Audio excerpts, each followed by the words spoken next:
गांव हरिहरपुर बहुत शांत था, लेकिन उसकी शांत सतह के नीचे एक अजीब डर दबा हुआ था। गांव के बाहर एक बड़ा गन्ने का खेत था और उसी के बीचों बीच एक कहानी दबी थी। एक ऐसी कहानी जिसे लोग भूलना तो चाहते थे, मगर वो खुद को भूलने नहीं देती थी। शहर से आए रवि को इन बातों पर यकीन नहीं था। रवि हंसते हुए, क्या यार मनोज, तुम लोग आज भी चुड़ैलों की बातों में यकीन करते हो? मनोज धीरे बोलते हुए, रवि, वो खेत साधारण नहीं है। सांझ के बाद कोई उधर नहीं जाता, वहाँ कोई है। रवि, तू तो डरपोक निकला। चल आज रात वहीं चलते हैं, देखते हैं कौन सी चुड़ैल गन्ने के पीछे छिपी बैठी है। मनोज डर से कांप गया। उसने रवि का हाथ पकड़ लिया। मनोज, नहीं यार, पागल मत बन, मेरी बात मान। गांव में कोई मस्ती की जगह ढूंढ, पर उस खेत से दूर रह। रवि ने उसकी बात अनसुनी कर दी। वो ठान चुका था कि रात को उस खेत में जाएगा, अकेले। रात 11:45। खेत का किनारा पूरा गांव सो चुका था। केवल झींगुरों की आवाज़ और दूर से आती लोमड़ियों की हल्की चीखें सुनाई दे रही थीं। रवि ने अपने मोबाइल का टॉर्च जलाया और खेत में कदम रखा।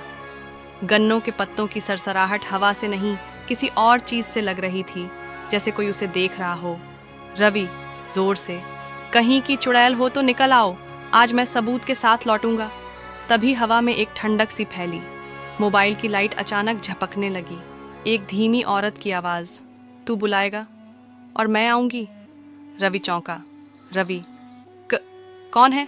किसने कहा ये? आवाज़ फिर आई, गन्नों के बीच से। जिसे जिंदा जलाया वो चैन से नहीं सोती। रवि के चेहरे से हंसी गायब हो चुकी थी।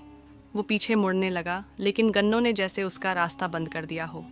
रवि घबराकर, ये मजाक बंद करो, मैं वापस जा रहा हूँ। तभी उसके सामने गन्नों की कतारें फटने लगीं और उसके बीच से निकली वो। लंबे बाल, उलझे हुए, चेहरा झुलसा हुआ, आंखें लाल जैसे खून पी रही हों। चुड़ैल धीमे स्वर में, तू मेरे खेत में आया है, अब क्या लेकर जाएगा? रवि कांपते हुए, कौन हो तुम? चुड़ैल, मैं वो हूँ जिसे दिन दहाड़े जलाया गया अपने ही खेत में, और अब हर रात मैं किसी न किसी को जलाती हूँ। रवि, प्लीज़ मुझे माफ़ कर दो, मैं सिर्फ देखना चाहता था कि क्या सच है। चुड़ैल हंसते हुए, अब तू देखेगा, लेकिन अपने जिस्म से नहीं, अपनी आत्मा से। अचानक खेत में हर दिशा से औरतों की सिसकियों की आवाज़ें आने लगीं।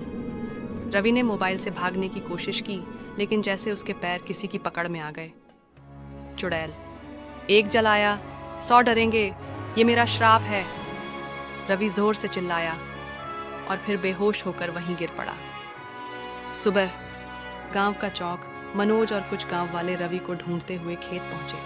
वह खेत के एक कोने में बेहोश पड़ा था, शरीर ठंडा, धड़कन धीमी, आंखें खुली हुई, लेकिन वह किसी एक बिंदु को घूरे जा रहा था। जब होश आया तो वह कुछ बोल नहीं पाया, सिर्फ एक शब्द बार बार दोहराने लगा, वो खेत, वो अब भी है। दादी अम्मा की चेतावनी रवि को घर लाया गया। गांव की सबसे बुजुर्ग महिला दादी अम्मा आईं और उसे देखा। दादी गंभीर लहजे में, उसने उसे देखा है, वो अब उसका पीछा नहीं छोड़ेगी। मनोज, कौन दादी, कौन नहीं छोड़ेगी? दादी, ललिता, वो लड़की जो खेत में जिंदा जलाई गई थी। उसके गुनाहगार तो मर गए, लेकिन वो खेत अब भी उसकी राख से सांस लेता है।